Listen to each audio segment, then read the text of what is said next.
Hello, hello, hello. I'm not going to be long at all. I am going to be in the book of Genesis. And it's going to be really quick. It's going to be really quick. So, everybody join in. Good morning, good morning, good morning, good morning.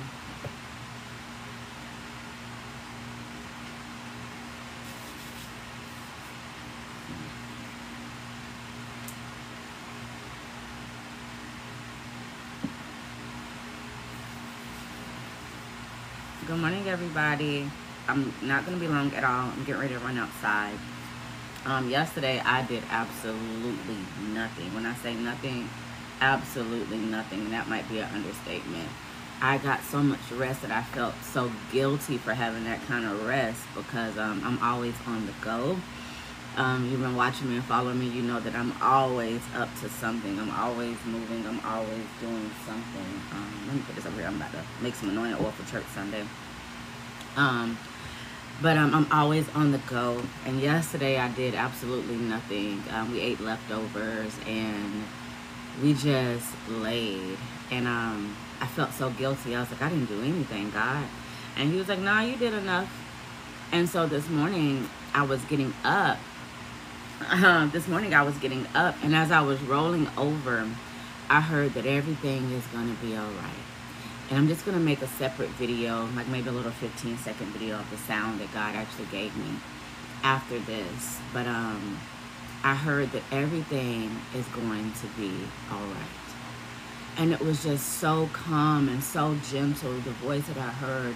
It was almost like being held in your mother's or father's arms and just being told that it's going to be all right.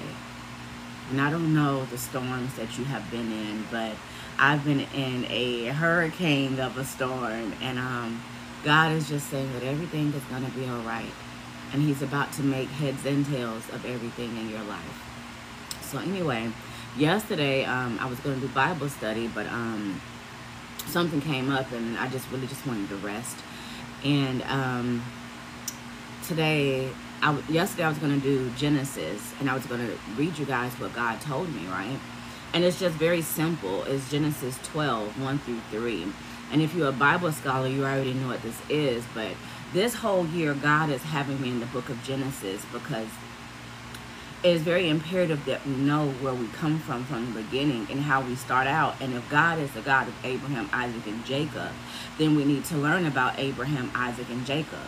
Last Sunday, we spoke about Isaac, who's Abraham's son. But I want to talk about Abraham's journey. And do we all know that Abraham wasn't his name? That God actually did a name change when it came to Abraham? Because when you're walking with God, your name can no longer stay the same. Especially when you have such a heavy calling on your life. God changes it. And Sarah wasn't even her name either. Does anybody know Abraham's name before it was Abraham and Sarah's name before it was Sarah? Yes, Genesis 1 through 12 through Genesis 12, 1 through 3. Thank you, Cynthia, for putting that in the comments. But it was a different name that they had. Yes, Abram. Yeah, there we go. I think TikTok has it first. Facebook coming. Instagram. Okay, Instagram, jump on, D. Yeah, it was Abram. Yes, and his wife, it was Sarah. But what was it before it was Sarah? It was similar. Sarai. There we go, TikTok. And they like, girl, I know my Bible. TikTok like, don't play with me. I got a relationship with God. Yes. Rose is right. It's Sarai. So it was Abram and Sarai. And before God came in, they were just old people. They loved God, but they were just old, and they were way past childbearing age, 99 and 100, and they were just really old. And childbirth wasn't something that happened with them. But childbirth is something that did happen. if we learn about the story about Sarai, she actually got one of her maidservants to have a baby with Abram because she wasn't able to conceive. But she wanted him to love her so much, forgetting that he loved her for all of these years, regardless of the fact of if she could have kids or not. He loved her, period. But she got one of her maidservants, Haggai, to actually have one of the babies, which is Ishmael. So we have Isaac and Ishmael. We know that the angel of the Lord came to them, and 3 of them, and like they told him that she was going to have a baby, and she began to laugh because what are you talking about? Like, she's 99 years old. She's like, I know good and well that I'm not going to have a baby. But with God, anything is possible. And somebody needs to hear that. Let me say that again. With God, anything is possible. You have to believe.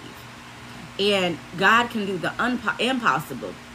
God can open up prison doors. God can make dead people come to life. God can make an earthquake come and dead people start walking on top of the graves. God can make a blind man see. God can make a crippled man walk. God can make a poor man rich. God can do all of these things if only you would believe. You know, when people talk and they talk about the word suddenly, there's a God didn't do that. God does things that you can't even, because one thing is God doesn't need your permission. And I think in this day and age, people are looking like, oh, God need to come to them before he anoint you, before he bless you, before he do this for you. Like, they're like, oh, God got to come to me. God ain't got to come to you. God is actually going to bypass you and allow you to see what he has done in the dark, because God is a suddenly God and he doesn't need permission from man. And I think in this day and age, we think that we have to have permission from all of these people to do everything. And that's not how God operates. God does it his way, and then he will come back and show you, voila, magic, look, I told you that my kids were going to do this. In fact, God will give opportunities to his children to say, hey, I want you to come along with me. But a lot of people, let ego and pride get to them, and they don't open the doors of opportunity for their children. So God says, all right, bet, I'll just go around you. But don't say that I didn't give you an opportunity to get on the gravy train with my children. You didn't think my children were going to do it because they didn't have, you know, the accolades that you need to get in there, or the credentials that they need to get in there. So you look down on my children, not knowing that I call and I choose. And so now I'm choosing my child. They tried to tell you that was going to be the next big thing. But you like, oh, child, that little thing ain't going to be this. And they downplayed you. But now God is getting ready to elevate you, because God, again, doesn't need anybody's permission. God does not need anybody's permission to do anything in this life. He is not going to come to Sarah or Jessica or Joe or whoever. They'll be like, oh, do you think I should? No. God is literally going to come to his child at night, and he's going to anoint them. He's going to come to them in a dream, and he's going to anoint them. He's going to come to them in a wine press, threshing wheat, hiding from the enemies, and he's going to say, mighty man of valor, get up out there and go win my war. God is going to use the least of them. God is going to use the least of them. And you're not going to see it coming, because when you're up here, you always got your nose looking down there, so you don't think that any good thing could come out of Nazareth. Now, can it? So anyway, God is going to use you. And when I say you, that's everyone under the sound of my voice that believes that the impossible that can happen. Because I believe anything can happen. Anything can happen. Years ago, God spoke to me as I was driving to work, almost 6 years ago. And I had to pull the car over because I was shaking and I was crying. And people were probably passing me thinking I was insane and something was wrong with me. But God began to speak to me. And he says, I'm going to use you. And I was like, how? And he says, you're going to be pastor to nations, mother to nations. And he says, I'm going to use you to prophesy to many. And I was on my way to my little 9-to-5, not making absolutely nothing. And I really thought that I was losing my entire mind. I thought I was losing my mind. And I said, God, if I tell these people this, these people going to think I'm gone slap crazy. And in fact, they did not. They began to say, yep, that's you. I'm like, what the heck? Did he go tell some people about me that I don't know? And it all began to add up. It all began to come. Now, it's 6 years later, and I'm not pastor of nations or mother of nations yet. I got a few that follow. But he says, upon this rock I will build my church, and the rock is being me, and the rock is being you, because the confines of the normal church is being stripped apart. And he says, I'm going to do a new thing if you will only perceive it. And he says, the people are crying out for a new, and I'm going to build it little by little. Now, by all means, my church is very little. It might got about 40 seats in that bad boy. And this is my second sermon I'm about to preach out of it. By all means, it's very little, very small beginnings. I don't know anything. I don't even know how to run it. I'm going to be very honest, baby. I don't know what I'm doing. I have no idea what I'm doing. I'm shaking in my boots every Sunday that I'm going there. I am shaking in my entire boots because I do not know what I am doing. I have absolutely no idea. Y'all just rock with me. I don't know. But I just know that God told me something, and I'm just sitting here like, get a church? Okay. Preach? Okay. Speak to the people? Okay. So I'm out here, God. I'm out here, and I have absolutely no idea what I'm doing. None. Absolutely none. I just keep asking God to make me different. That's it. That's it. I don't got a choir. I don't got a drummer. I don't got a singer. I got a Bluetooth that speaks in the speaker and a microphone and my kids. And we're out here, God. And we're out here. That's it. I don't even know if people will show up. I'm just out here. And I think that's the beauty of it. Because that is what obedience looks like. That's it. I don't know. I don't know. And I don't know why I'm wearing a sweater right now in the summer. I don't know, in Florida. I'm just out here, y'all, with my hair looking nappy. It's all right. We good. We're out here. So let me give you guys what God has told me yesterday, because this is what blind obedience looks like. And I believe that if we go back to the beginning, it all stems from Abraham, or Abram at the time before the name changed. So Genesis 12, 1 through 3. Pin it in the comments, somebody. I think somebody on Facebook already did. But Genesis 12, 1 through 3. It says, now the Lord has said to Abram, get out of your country, from your family, and from your father's house, to a land that I will show you. I will make you a great nation. I will bless you, and I will make your name great, and you shall be a blessing. I will bless those who bless you, and I will curse him who curses you. And in all your families of earth shall be blessed. So Abram departed as the Lord had spoken, and Lot went with him. And Abraham was 75 years old, and he departed from Haran. There was a time where God went straight to Abram, and he said, I need you to get up and go. I need you to get up and go. Now, he could have been like, go where? Go where? But he didn't say anything. He just got up. He packed his bags. He was like, come on, wife. God told me to go. God told me to go. But go where? Go where? Whenever I'm getting ready to go speak to God's people, I never know where I'm going to go. I literally sit down and I say, all right, God, where do you want me to go? Never been to Phoenix, Arizona, but I'm getting ready to go in 2 weeks. Never been to North Carolina, but I just went. I've never been to Chicago, but I'm getting ready to go. Never been to Alabama, but I'm going in October. I've never been these places. I'm just like, wherever you want me to go, God, wherever you lead me. And he's leading me back to Dallas, Texas, because some kind of way, in some convoluted way, I think is my home in a certain way, because I'm so accepted and so loved. And God is saying, if you build it, they will come. And I don't know what Dallas, Texas have to do with anything other than that is a very anointed state and city. It's a very anointed state and city. And get there is where God keeps telling me. And I don't know how to lead a church, but all of a sudden I woke up and God was like, write this woman and she will respond, and get the building and she will respond, and get the money. And I was like, I don't got money. I just quit my job. God, you got to do it. And I woke up and the exact amount was sitting right there, and I started screaming because I'm like, I don't got it. And God's like, you're not doing it. And I know I feel like I'm just rambling, but this is how God operates. And he was like, I'm doing it. I'm doing it. I know you don't got the money. I got the money. I know you don't got the credit. I got the credit. Go do it anyway. I'm watching all of this stuff come to pass because God is literally saying it. Because he is doing it. And it's going to sound crazy. And it's going to feel crazy. But you're not crazy. God is going to make your crooked path straight. And he's going to make it all sane. And I'm watching the literal miracles of the Bible leap out of the pages and jump into my house. And I don't know what else to do.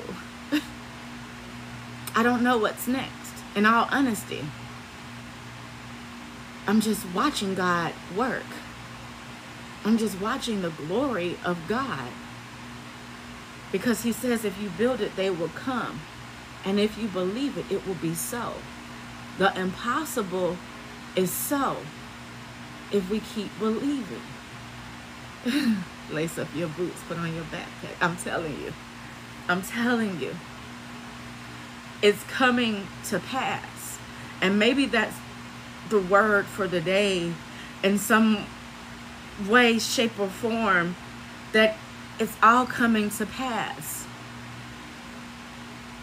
It's all coming to pass. Someone says, come to Texas. I got the building. Oh, I'm coming to Texas in July. I'm going wherever God is telling me. And even if it's walking off a job with nowhere else to go and opening up a church with no money and walking off a job with no way to pay bills and 4 babies on my back. But God, I believe. I believe. And walking away from a second marriage that didn't suit me. God is saying, get out of your country. Get away from your family, from your father's house, from your mother's house, and I will show you. I will make you a great nation. I will bless you, and I will make your name great. And you shall be a blessing. And I will bless those who bless you. And I will curse him who curses you. And I don't know why I'm crying, other than miracles are about to happen. Miracles are about to happen. That's it. Maybe that's the message this morning. Simply that miracles are about to happen. And the words of this Bible are leaping out. And it's like, do you catch me? Are you catching me? And everything will be all right. I'm getting ready to go and run some errands. And yeah, getting ready to run some errands and figure life out. And Sunday is coming, so I'm going to be back here in my desk, which I cleaned in my chaotic mess of a house, and just watch what God does in some kind of way, shape, or form. God is about to shift life as we know it. And hold on to your seats and your seat belts and buckle up, buttercup, because life is about to happen very rapidly for a lot of his people, because you have sustained in the storm and you survived the storm that was supposed to tear you apart, and everything that could literally happen has happened, and every war and weapon that has formed has literally tried to take you out. But in some kind of way you survived, and you're thriving in chaos. And it's beautiful because you're dancing in the storm. You're dancing in what was supposed to take you out. You're dancing in the storm of life. And even the devil doesn't understand why you still dancing. Why it didn't take you out. And you have no other explanation than God is going to make it all better, if it makes sense. Sit with Genesis 12, 1 through 3 today. Because I perceive that someone is about to get a divine intervention from God. Tiamo, right back. And he's going to tell you what to do next. And it's not going to make any sense at all. but do it anyway. It doesn't make sense that I went and put down on a church that I can't pay for except for God. And it doesn't make sense that I walked away from a job and I have mortgage and bills and babies, and it's not making sense, but I'm not in lack. And I have no idea even how to run the confines of a church, but I know how to preach. I don't have anything other than the Bible and the Word of God to give you.